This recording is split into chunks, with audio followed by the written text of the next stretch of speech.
Welcome, ladies and gentlemen, to SSG Speaks, the podcast that takes you inside the walls of Camelot. Meet the knights that made Sword and Shield gaming what it is. So pour yourself a flask of your favorite mead and join us for an inside look at the fine folks that sit at the round table. All right, everybody. Welcome to SSG Speaks. This is going to be episode 9 featuring SSG Omega. So, Omega, welcome. Hello. We also have our guest host here today, Mania. So Mania's here with his sweet new mic setup. How's everybody doing? All right. So I think, Omega, you have got to be one of the longest running people I feel like that has been around. Do you know how long you've been in SSG for? Oh, God, I have no idea. Because I feel like it was pretty early. Yeah, it was pretty, like pre-Bungie separating. Like, it was... Yeah. That's a good landmark for everybody now. Like, I think Halo Reach had, like, just come out, or was about to come out, actually. It was before then. So it was in, like, the Reach era then? Yeah, I guess, yeah. Yeah. Okay.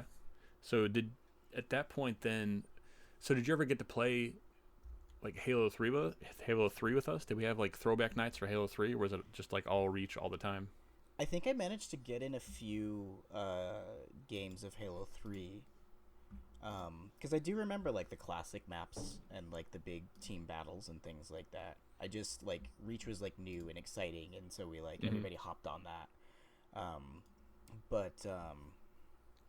I'm trying to scrape through my memories here, but like I'm pretty sure we got to play, because like that was the first Halo game I got, and that's kind of what got me seeking out you guys in the first place. So it definitely happened. So what were the channels that you went through to find us? It was I think like I went to like, 'cause being in Halo and like Bungie Studios, I was like, wow, and so I was following Bungie, and they mentioned like their weekly blog. They were talking about the Good Game Network, and I was like, what's that? So yeah, for sure. They had some links provided, and I saw like a bunch of these other groups, and then I was like, SSG, what's that? I like Knights, that's cool. And then I read into you guys, and I was like, this sounds like the exact right group of people that I want to be a part of. So Omega came for the medieval theme and stayed for the good games. I like it. Yeah, exactly. What about your gamer tag though? Got a story behind that? Well, I mean, I won't bother to keep a secret that I'm part of the furry fandom. So like, my artist handle is Amon Omega, which is literally just two words that I thought were kind of cool that I put together. Well, that was your original gamer tag, right? Yeah, that was my original gamer tag, and before I donned the SSG designator on Xbox, but I have a habit of just like picking one thing, and if it resonates, then I just kind of stick with it. So like I just like the Omega part because it sounded good and it was easy enough to say. And then most of my gamer stuff eventually switched to like either SSG Omega or Der Omega, because I was like, that's just funny. It's those little things, you know? Yeah, it's the little things. So it sounds like, I know personally just from talking to you that you have gone through a lot of ups and downs like in your gaming history, right? Like the ebb and flow I feel like we all gone through.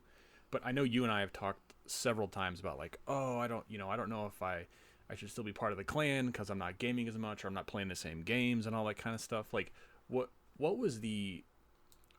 has been the most challenging thing for you to stay gaming or to keep gaming? Like, was it mostly keeping up with the Joneses, or you just not into the same games anymore, or just like, was there anything that really caused a lot of the consternation going back and forth and all that with you?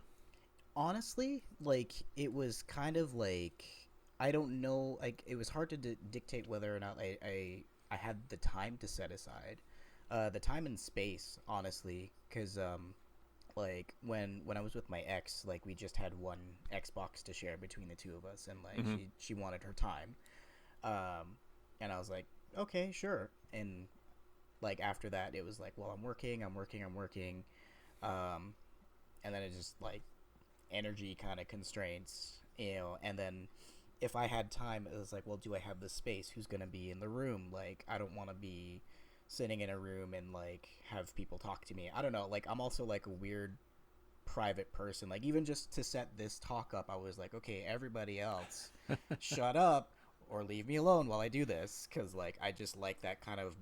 I need my privacy dome, Mm-hmm. just so I can kind of concentrate. Like, because if I'm gaming with you guys, I want to concentrate on that. I want to concentrate on the game, and I want to concentrate on the conversations. Um, Otherwise, I just go haywire, and I'm like, it's too much. But outside of that, it was like really just like time constraints, like that kind of mentality, especially with a lot of other things going on in my life. It's like, well, there's other things I probably should be doing right now, you know?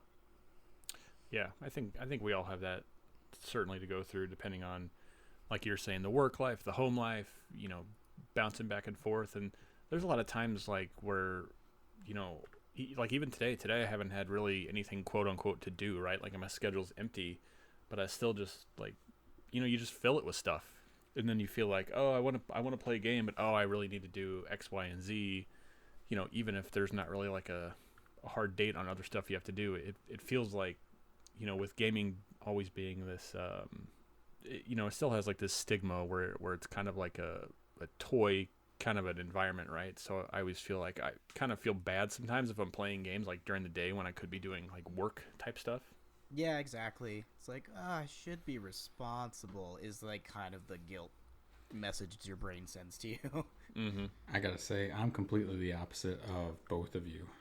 'Cause I sit there and I'm like, man, I really need to mow my lawn, or Skyrim. yeah, play some Skyrim. Man, I should really do dishes. They're gonna stink in a couple of days. Or, now with that being said, I'm not a slob for anybody listening, but Sure. I like my video games. I do, and it's a good pastime. I will say, Omega, though, that I'm with you on like having that personal space. For me, it's more like if somebody's like next to me, I want to put my focus into that. Yeah. Like sometimes my girlfriend and I will hang out, and she enjoys watching me play certain games. Some games she gets bored of really easy, depending on what it is. And then one time, some of my friends invited me to a party, and I said no because she was there, because I don't want to distance myself from her like that.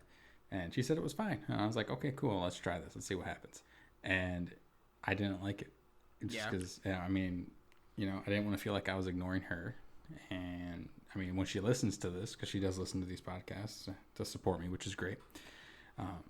She's probably going to yell at me a little bit for saying that. But, it is what it is. Well, that's cool. Yeah, I feel like we, it seems like the three of us certainly, and probably more of the people that are in the clan, like we need our in person, and we need a private space, right? Even though we're going to be playing socially, right? Even if we're going to be playing in a 10-person lobby, we want our personal physical space to be silent, distraction free, people free. Like we want a good setup going to enjoy it with our friends, even though, since it's going to be virtual. No, that's exactly right. And Yeah, exactly. looking at, and for the listeners, we on Discord, we're sharing some of our screen, Jay and I have these like huge headphones on, which I am very self-conscious about. And I know Jay and Omega understand when they're looking at me like this, but that's part of the culture that we have, and I don't really share that with others. So in my mind, I think, oh, someone's going to see me like this, they're totally going to judge me for it. And that may be a symbol or like a science based on like, maybe I would judge people if I seen that, but no, I probably would actually. People with big headphones out in the real world, like even if they're just listening to music, I think it looks so weird. Walking down the trees with their Beats headphones yeah, on. Man, like I get it. They're better quality. I understand. Yeah. But that's not a real world thing in my opinion. I would disagree because, like, especially with the surge of popularity of chill hop, for example, that's like the aesthetic, man. My favorite audio. Hold up. Chill hop? Am I saying that right? Yeah. What is this? I've never heard. So it's like dubstep, but better. dubstep, but not like all the crazy bass. Yeah, it's like easy listening, like relaxing. So then like, I probably heard it. It's like just didn't techno know. elevator music. Yeah, if I were to talk about chill hop and vaporwave, I would be like, it's the kind of stuff you'd hear when tuning into the Weather Channel. All right, I'll have to get a listen in on that because I enjoy EDM music, but a lot of the time it's just too much energy for me. I'm getting old. Oh no, chill hop is perfect. Probably check it out. Yeah, no, for sure. Is it? Yeah, I for rock your you giant have something on headphones. the background.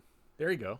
Yeah, Yeah, like you're studying, you're working, you got something to do. You can put it on the background, and yeah, the lo-fi beats to study too. Mm-hmm. Yes, very very cool.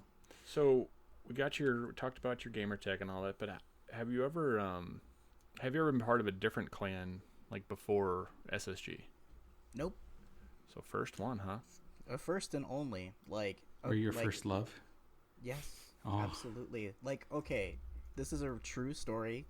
Like, because my boyfriend and I kind of have quote unquote like a clan, but that's just so like we can like game together and we're like, oh, I know who's who kind of thing. But We're- when like But when we're still I the was main talking- piece, though, right? yes, Okay. That's the important because part. like honestly I talked about it with him for a couple of days. I was like, I don't want to leave my group. I like and I spent like like kind of like days just like staring out into the sunset and like thinking about like, man, I don't want to lose my SSG tag. like like how can I make this work? Omega and I have had at least 40 conversations about him leaving SSG and me trying to be like, hey man, it's fine. You don't need to leave. You're okay. Yeah, basically. And that's really one of my favorite things about SSG. It's like, we understand you got shit going on. We're not going to stop you from that. Right? You're still home here. And that's like the biggest reason why I love this clan so much is like, I feel like every time like I've had a conversation like that, or every time like I just kind of disappear for a while and come back and everyone's like, hey, oh my gosh, I'm like, I joined the right group of people. No, that's great. That's great. What about, so we're on the topic of the SSG. What's your most memorable moment? It's hard to think, if only because my memory's a mess. But like some of it's coming back to me, especially like since I downloaded the Master Chief Collection. I was really excited about, and I started playing like Halo Reach, and every once in a while I tell people about the Hypercube map that was made. So what is this? I kind of remember the name, but I don't remember the idea behind it. I forgot who made it, to be honest, but it was a cube. I think it was set up as a CTF, a capture the flag cube, that was set up so that everything was at a 45-degree angle, and it was super disorienting. Okay. Yes. Yeah. It sounds really familiar. I feel like people normally did Fiesta battles in that with random weapons and stuff. We might have done that. I just distinctly remember playing Capture the Flag and getting lost so many times, actually. Because like I can't tell where I am. No, it's definitely something that it's bound to happen when you get the custom creation thing, which, honestly, I think Forge is the best thing to happen to Halo. Oh, absolutely. For sure. Yeah, it is. It is so much fun. Like when you get, I feel like personally, like I'm a horrible designer. Like when I play Minecraft, Mania's seen my Minecraft houses. They're not. It's beautiful. They're not fancy. Jay. Don't discount yourself. You're an amazing flower. It's valid as long as you have a roof over your head and a bed. Yeah. In there, you're fine. Oh man, but yeah, my artistic skills, like I'm not good at seeing the whole picture, and to see some of these Forge people, like the race maps, like these hypercube maps where they can kind of come together. Like there was one of the maps in Forge, the Forge founder. There was one called like the house or the home or something like that, and it was like an actual house with a garage and had rooms and like all this kind of stuff, and like the amount of time and effort that people put into some of these things is amazing. Jay, back in Halo 3 when Forge was first released, I spent 30 minutes throwing random assets around the map, and I made a really good hide and seek map. So all you got to do is try something. You don't have to be good at it. You just got to try. Basically, like, what does this do? I don't know. Well, I would sit there because, you know, when you go into Forge in Halo 3, you become the monitor, which I thought was really cool. And I would choose the asset that I wanted to bring in, like a box or a crate, and I'd hold the right stick so it just rotated as quickly as possible. And then Did you chuck it? yeah, I would chuck it, and wherever it landed, that was it. And I just kept doing that until I hit the maximum asset allowance, and that was a good map. Honestly, it really was, surprisingly so.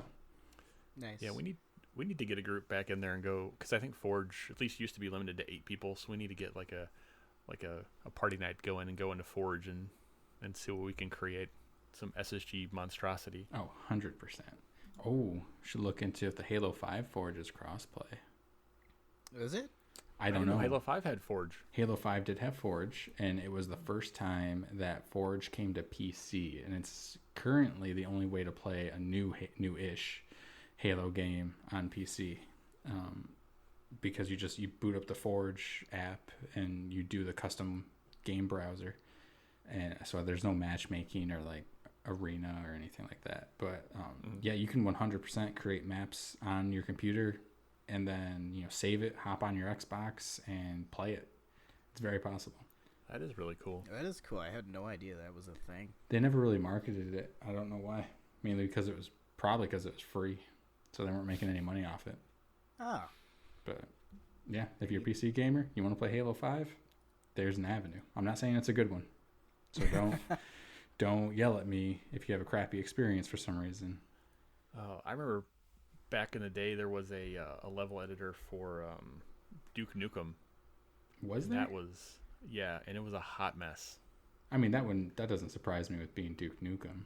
Yeah, They had well, their and plus glory this days. was back in, you know, I don't know what this was, 95, maybe 96, somewhere around there. So Oh, wow. Yeah, I wasn't even nothing, playing you know, video computers weren't powerful, but just the fact that you could do stuff like that was pretty cool. I think So, but yeah. one of my favorite map editors was for Time Splitters. Ooh, I love that game. Yeah, Which game was that? So it was PS2 That was the- era. And that was, Time Splitters was the ex GoldenEye people, right? I don't believe. know, to be honest with you. I don't. It was a very good first-person shooter control-wise. The story was pretty cool because it revolved around you know, going back in time and stuff. So like you'd play a level, then you'd go back in time, and then you would see yourself play that level. You know, in certain aspects of it, it wasn't like the whole thing. But no, it was really cool and unique, and they had a map editor where you could actually program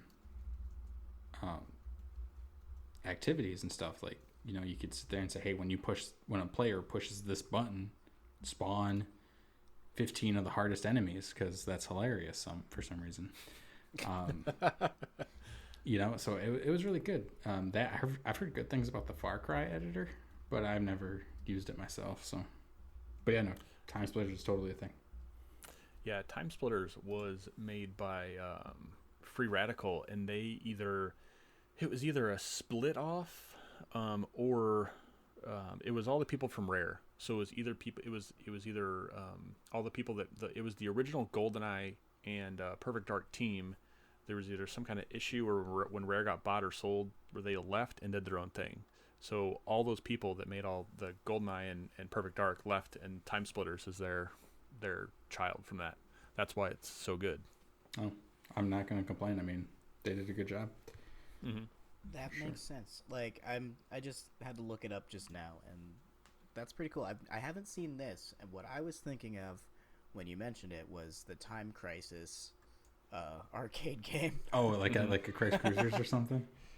Like, Yeah. you know, I'm pretty sure it's called Time Crisis. Oh, there is one for Time Crisis, and Okay. I spent way too many quarters on that game. Yeah. Oh yeah, for sure. You know, you're waiting for your movie to start, and you're just like, yeah, I'll play this, and then I don't know, that one's fun too. Anyways, like, for going back to like games and like map editing, like, I haven't gotten that deep into it, but like, I never imagined I'd be as into Minecraft or like even Factorio that we were talking about before we started recording. Like, those kinds of games, I never thought I'd be into it. but I am, so I'm probably gonna give it a shot. There's something about it, Like those... it's like a weird like Zen experience when you just start building something and you're like, making your own puzzles and solving them. It's like 100% right. yeah, you're like just like, oh, I can do this, and then like it just starts building, and you're like, what have I been doing for 6 hours? That was my life years ago.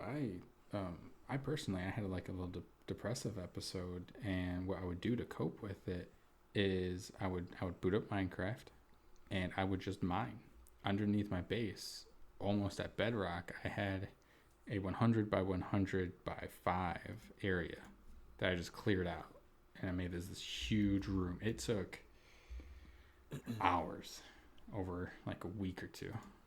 Man. Damn, I feel that though. Like, because when my anxiety's peaking, I'm like, just give me a repetitive task, please. That's exactly what it was. It was the repetitive task just sitting there. And I mean, it was kind of handy because, some SSG people or other friends would see me online. They'd hop in, they'd say hi, I'd talk with them. It was good and stuff. But like, I didn't have the energy to do anything else. And then when I was done, and I just seen this huge, 100 square foot area with 5 levels of it cleared out, I honestly, I felt pretty accomplished. I ended up splitting that in half, and one side of it became a slime spawner, so I can get slimes to make sticky pistons. Nice. And then the other half became a general mob spawner, so I can go down there and just beat the shit out of whatever I needed. Nice. It's a good stress relief. Yeah, for sure. That works too.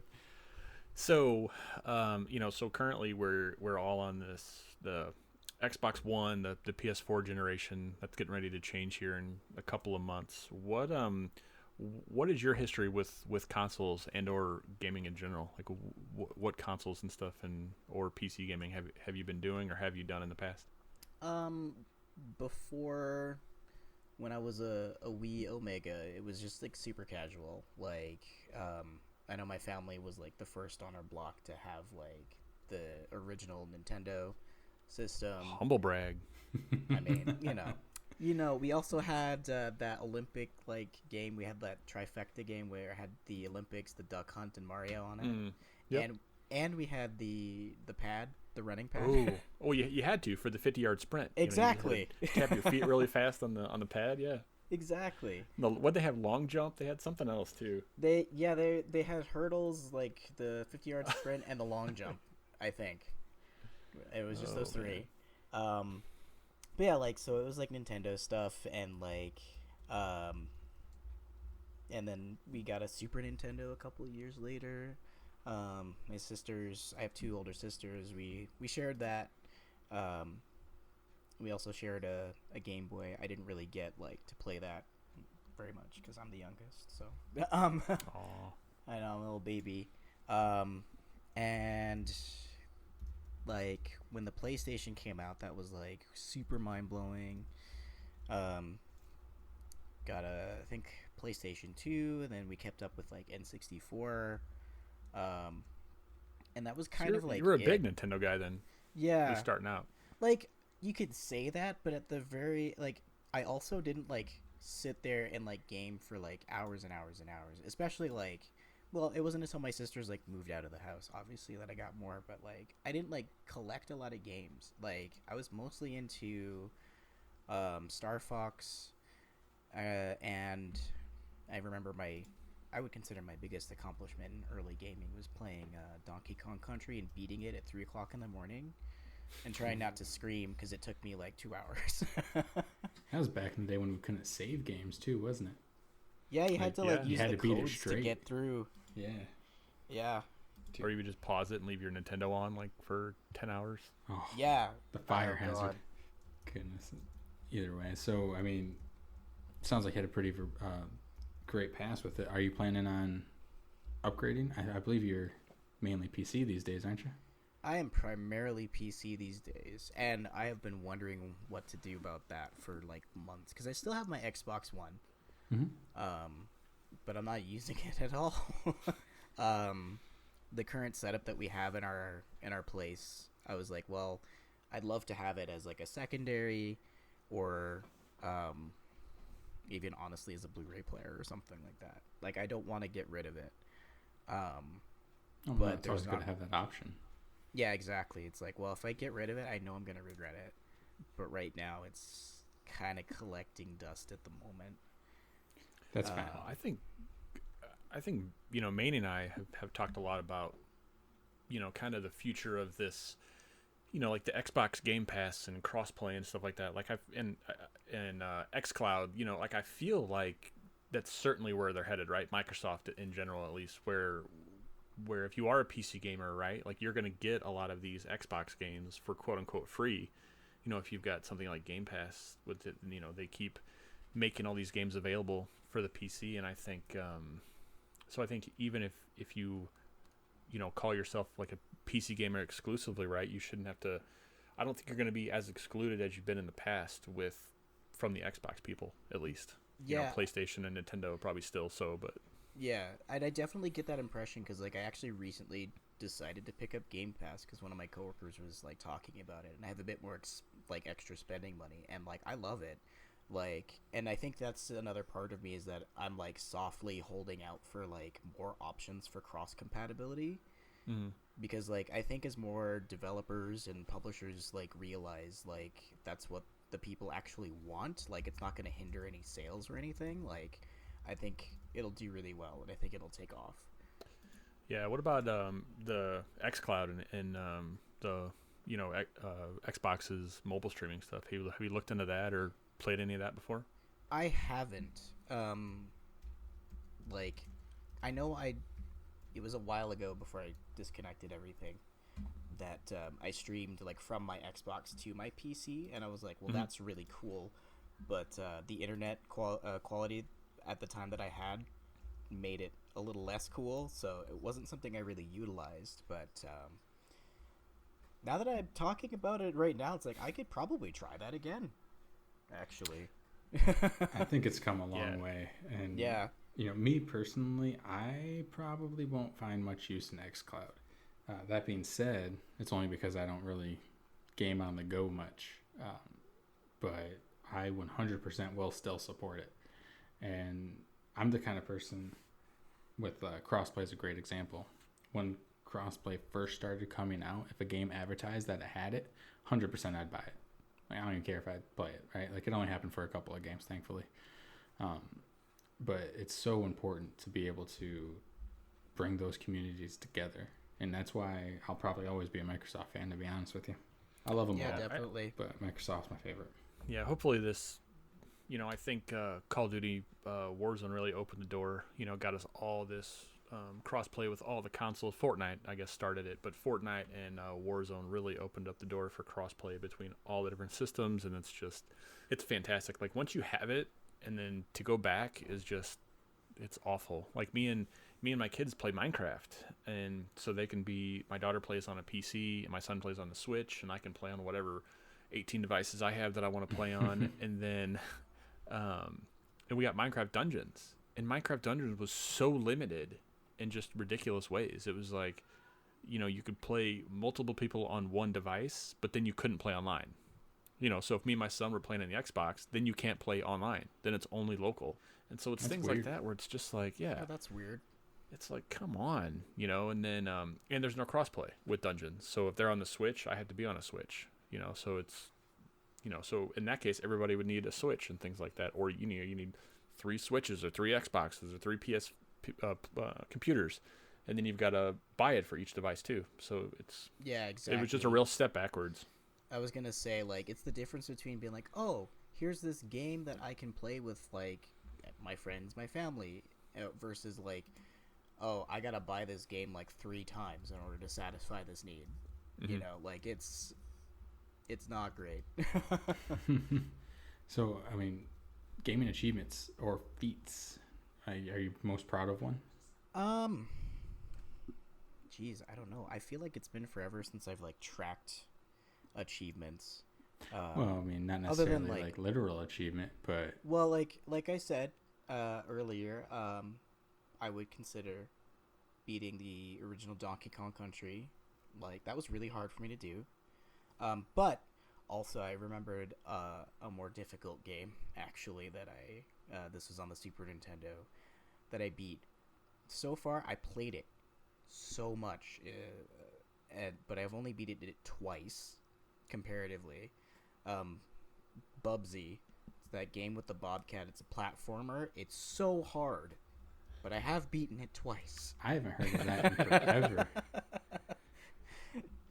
So I'm very proud of that. And I think I beat like a Mega Man game like once, perhaps. Usually I just play for like my favorite bad guys, and yeah, usually I just play for my favorite bad guys, and I'm like, I'm done. Shooty fun is fine. It's cool. I mean, you mentioned platformers. I think you listed off with all your memorable moments and achievements and feats. Would you say that's your favorite genre?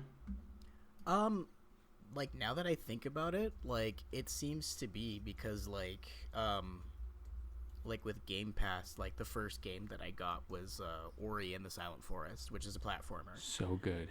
If you haven't played it, play it. Really good. It's really good. And then like there were a couple of other, like I don't know if I can even look, but like there was a trend recently within the past 2 weeks where it's like, man, I'm playing a lot of platformers. What's up with that? So yeah, it's something I didn't think about until I looked back. Oh yeah, Carrion is another one that I really like. Oh, is that good? I've seen fun. It was released. I just need to actually play it. It's fun. You're just like a horrible monstrosity eating people and trying to escape a lab, but it's essentially a puzzle game, and I was like, that's really clever. Did you guys ever play Inside? That's that black and white game? Inside. It might have been. It was either, I don't remember it having a whole lot of color. I don't think it was black and white, but it was, I don't remember it having a whole lot of colors, but it's a very simple, like I think there's only one or two buttons that actually do anything, but it's a flat 2D side-scrolling game, but it's got a really great, and I don't think there's any dialogue either. I think there might be a little bit of text, but there's no explainers. Like basically it starts you in a room, and then you just kind of have to figure out how to get out of the room or even what you're supposed to be doing, and you kind of learn a little bit more of the story as you go on. Yeah. But if you have not played it, it is a fantastic game. It's probably only about a 4 to 6 hour game, if that, but it is well worth playing. I don't know if it's on Game Pass or anything like that, but it is a lot of fun. I don't know. What was it called again? Inside. Mm-hmm. Yeah. So yeah, it was a kind of like dark and brooding 2.5D platformer. Mm-hmm. Okay. So I remember. Yeah, it's not black and white, but it is very shadow based. Yeah, very shadow based. Muted color scheme. Mm-hmm. Mm-hmm.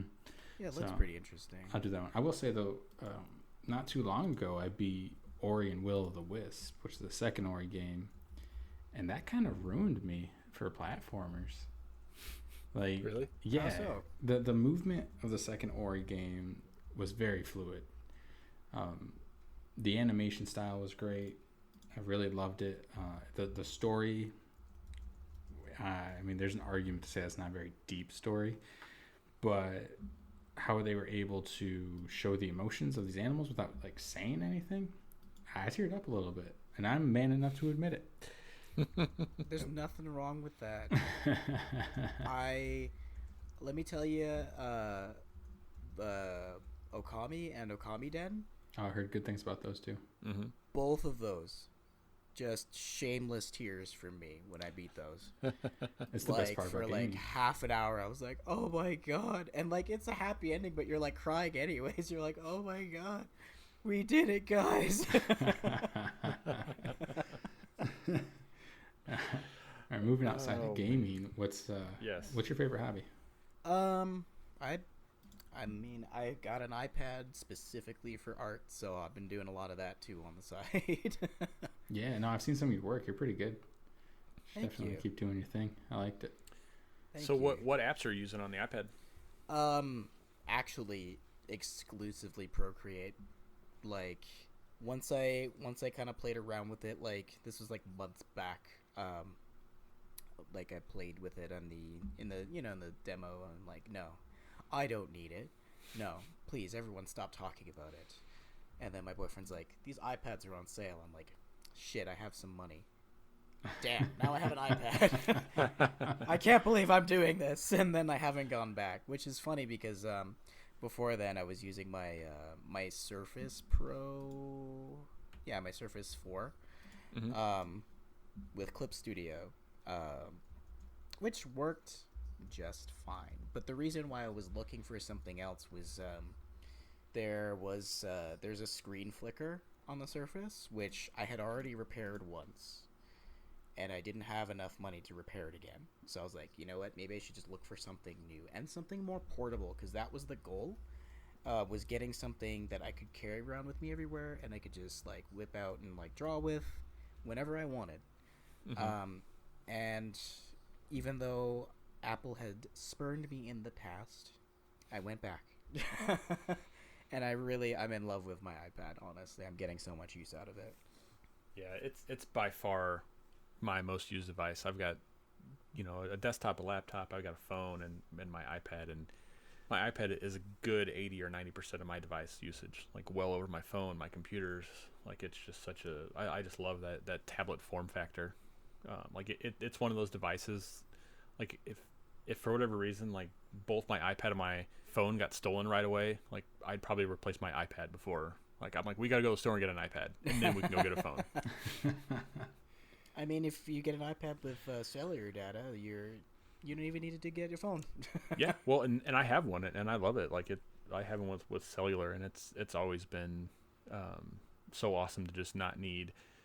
Because with my computer company, I usually take my iPad with me, and if I'm going to do some work, or if I'm out to, like a lot of times I'll go out to lunch or dinner or something like that after I have a computer job, like before I head home, and so I'll be by myself, and I'll just write up an invoice or do other work related stuff, and then I don't need internet, don't have to connect to local Wi-Fi, or restaurant Wi-Fi or anything like that. So it's really nice just to have that internet anywhere you want. It's pretty great. Yeah, I bet. Like, and that's really nice, but like I know my iPad is exclusively for drawing. I don't have really any other apps on there other than like apps I need to transfer files to myself. If I need to like polish them off on my desktop or something. But like it's been really nice and helpful to like, since there's nothing else on there, I stay super focused for a lot longer because I don't have any messages popping up. I can't like have something going on in another window, like, and it's just so intuitive. So it's been really, really great. I imagine Omega sitting there. It's like, yes, this is my artist iPad, and this is my social media iPad. Yeah, that's what my phone is for. Yeah, right. Oh man, my phone has all the junk. So other than the iPad, do you still do any regular drawings on paper and stuff like that? Every once in a while, because like a sketchbook battery can't die. Software can't crash on paper. This is true. Which is really nice. And every once in a while, like, you just want to have that tactile feeling with drawing on real paper. I don't really do like professional stuff on there. Like that's when I'm just want to like unwind and like I don't care what I'm doing kind of thing. But it's just nice to have that tactile feedback. And like you can get, and my boyfriend and I tried, like paper like textures on the iPad, but like and they're okay. But there's really nothing like the real thing, baby, as they say. No, I mean that's definitely true. I'm kind of asking this for selfish reasons, but do you take commissions? I'm a bit backed up at the moment, but yeah, generally. Are you thinking like paint me like one of your French girl pictures, Mania? I'm not ruling it out. I mean, I'm open to it too. You want a sexy pinup? I'll make you look good. But only if I get a discount. I'm joking, of course. No, I mean, so not to make this about me, and I apologize, but I play D&D, and my group has been looking for someone to commission their own characters. So, but if you are backed up 100%, get your stuff done first. I'm definitely open to the idea, though, and I will let you know as soon as I'm free. Oh, okay. No, that's what I like to hear. Oh, man. All right. So So let's get more into your life here. So where were you born, and then where did you grow up, and then where are you at now? Well, to simplify things a little bit, my family's from Puerto Rico, so I am a U.S. citizen. We moved to the mainland U.S. When I was still a wee babe. Usually typically central around Georgia, which is what I consider where I grew up.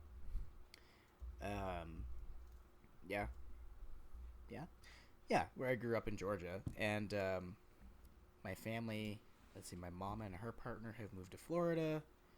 My stepsister's in New York, and right now I live in Canada, actually. What brought you to Canada? So, my ex did, actually. Oh, okay.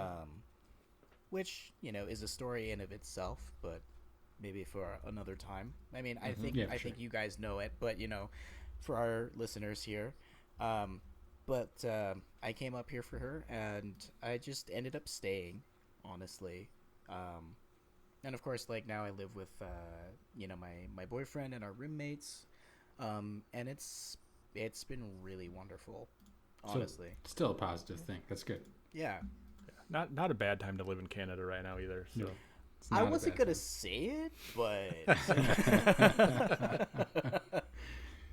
SSG nice does not endorse but... political affiliations of any sorts. Oh yeah. So since you've been in Canada, have you been able to kind of tour Canada and go see other sites inside of Canada then? Not really. Because I'm in Western Canada, so like Alberta primarily. I lived in Vancouver for a little bit, so I kind of know that area. But like every once in a while, it's been like the Rockies and stuff like that, and like I've seen a couple of weird things, but like nothing like extensive. Like apparently there's this place called Drumheller that I have to go to because like. And everybody else talks about it. That's where like their dinosaur museums are and their fossils and stuff are.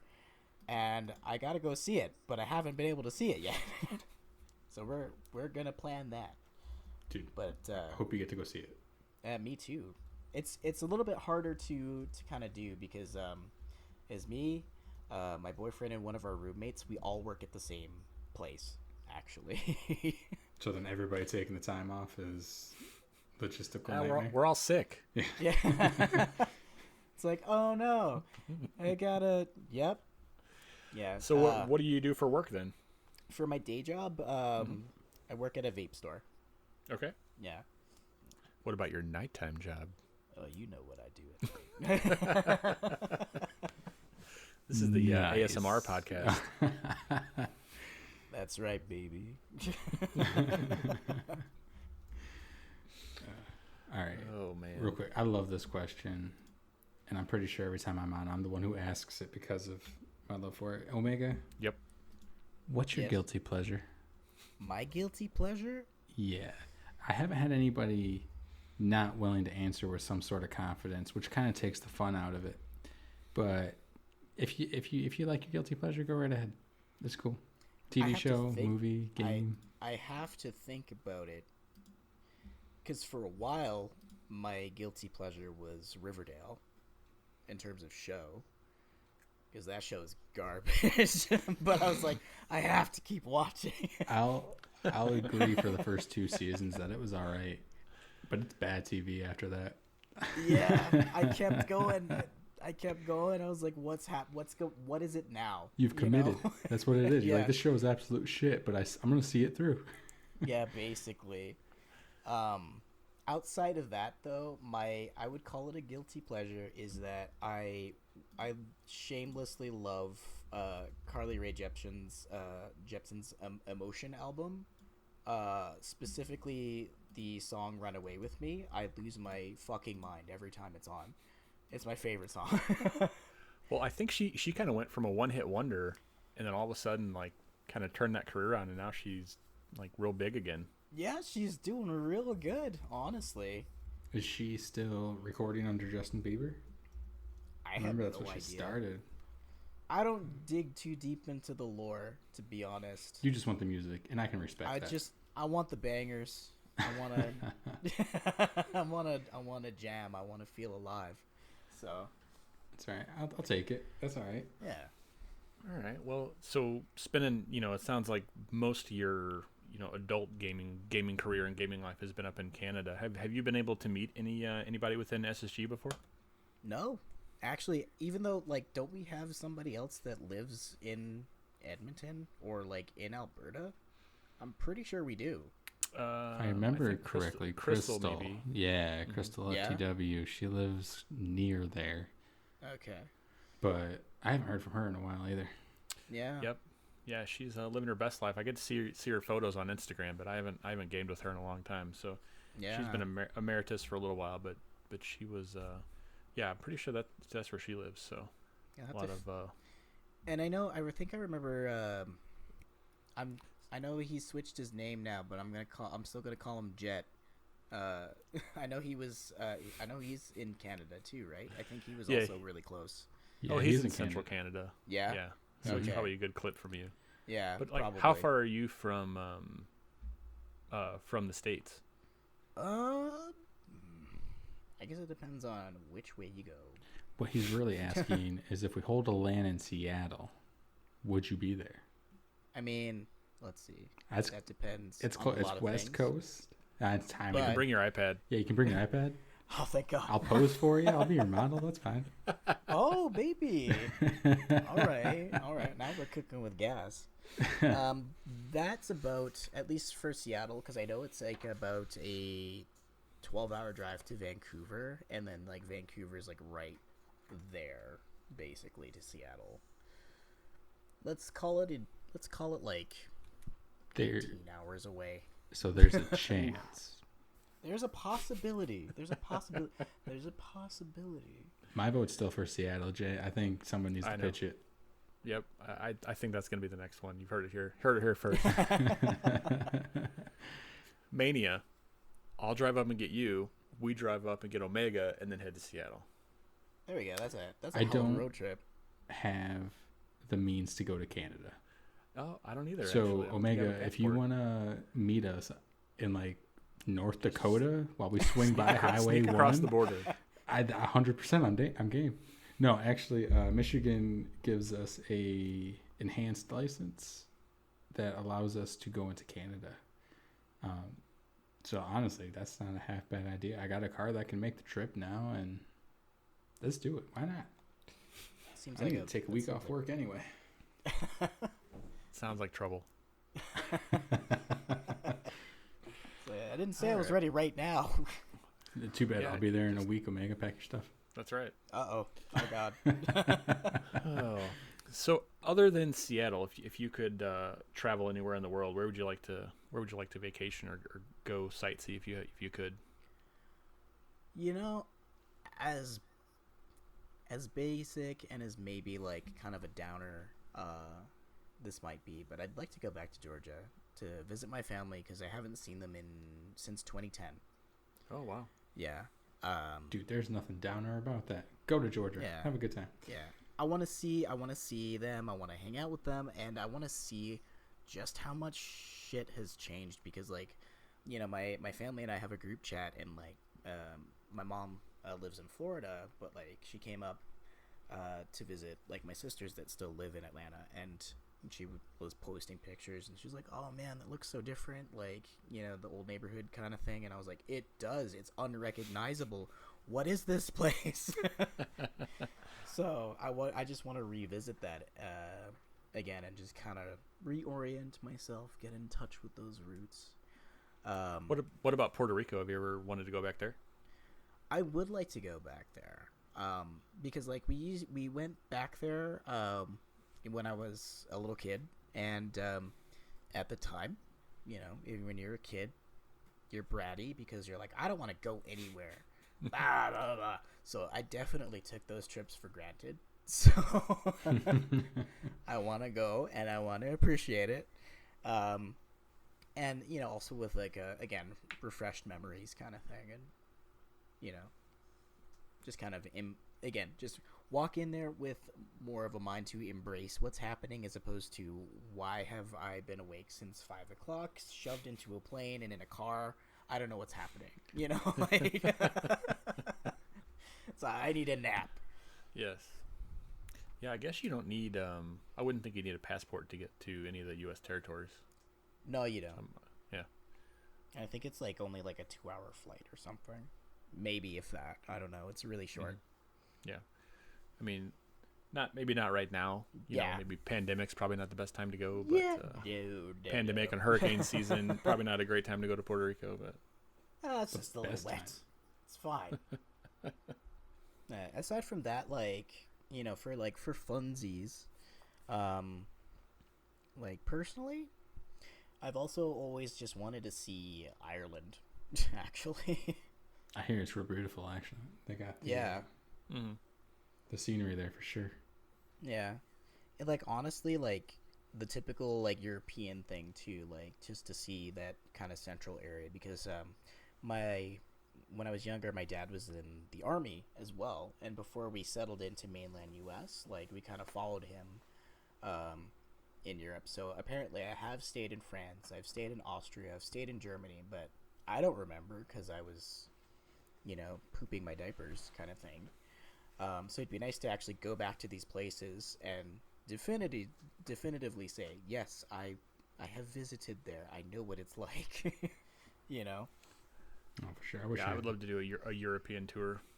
Yeah, like a couple of years ago, for my old job, one of my coworkers saved up enough money to do, like, it was for her own birthday. She set it up to, like, go to Spain, go to, like, Germany, go to France, and, like, it's all so close. It was also doable within, like, a week, you know? So, like, that would be super amazing to do, to see all of these locations, and, like, it's so much more condensed as opposed to the States that it's, like, completely feasible to, like, fit it all in. Yeah, I had a paramedic buddy. There was 3 of them, and they went on I think it was 2 weeks. They went on a 2-week European trip, and they told us that the airline they flew from the States over to Europe was Icelandic Air, or maybe the name's wrong, something like that. And so if you use that airline, you have to stop in Iceland, and then from there you head on out. And so Iceland typically is probably one of the most expensive countries to visit, to stay, you know, just to buy, to do anything commerce there. And they said, but because you kind of get Iceland for free, because if you take that airline, then you get to land there, and you get to pick the time between when you land and when your connecting flights are. So it can be 12 hours, it can be 20 hours. So if you wanted to spend a whole day in Iceland, you could do that and for quote unquote free, but then you still have to pay. So they said they really enjoyed it, but they said, man, like the shops, the hotels, like everything was just 3 times as expensive as everywhere else it was in Europe. Yeah. But that's cool. Basically getting an additional destination for free. And I think one of my other old coworkers did a trip to Iceland like a couple years ago, and she was like super thrifty about it. Yeah. She got it done. I think she stayed for like a week or something with her and her boyfriend. Yeah, because I mean the rest of Europe is fairly cheap, like you're saying. You know, if you're going to take a train, all around all the different countries, or even flights. Like if you're going to fly, if you want to go to some of the islands, if you want to go to England or Ireland, things like that, like it's way cheaper than it is here in the States to get around. Yeah, and just so much easier. Well, it's the equivalent of like going through a couple different states, right? Like distance-wise and stuff. Yeah, it just depends, because some of them, I mean, if you look on the map, like some of the states, I mean, it's more like, I would say Europe is more traveling the, like, northeast here. Like, if you were going to go to New York and Maine and, that kind of, like, those smaller states, not going between, like, California and Texas and big, giant states like that. So it's a lot easier. The public transit is certainly much easier to kind of get around to all the different countries and things like that. Yeah, that makes sense. I mean, The United States looks like somebody was trying to make a sign on his poster board. They started off thinking they had all this room. Then they get to the end of it and they're trying to squeeze the last few letters in. Yeah. I like that. So it makes sense that'd be well- easier over there. Well, and it's funny because like the Northeast is where we started, right? So that's where all this like really tiny states were. It's like they weren't anticipating the country to be as giant as it was. Yeah, like we gotta pretty save all this room. Yeah, I was just thinking it's like they make all the the original colonies, and then there's like, oh shit, there's more. What are we gonna do with it? We've got a North Dakota. Make a South Dakota. I don't know what else to do. Sir, we still We need have more the whole Carolinas. West Coast. One big ass Right. California. That's all we need. Yeah. Oh man. All right, guys. Well, I think that is going to be it for this episode. Yeah, I think sure. we got to learn plenty about Omega here, so we appreciate you being on the show, Mania. We always appreciate you guest hosting, buddy. So I always appreciate being here. yeah. So thank you. All right. Everybody have This has fun. been Yeah, it's been Yeah. a good time. all right. Well, we'll see you guys in the next one. Thanks a lot. Bye. Bye bye.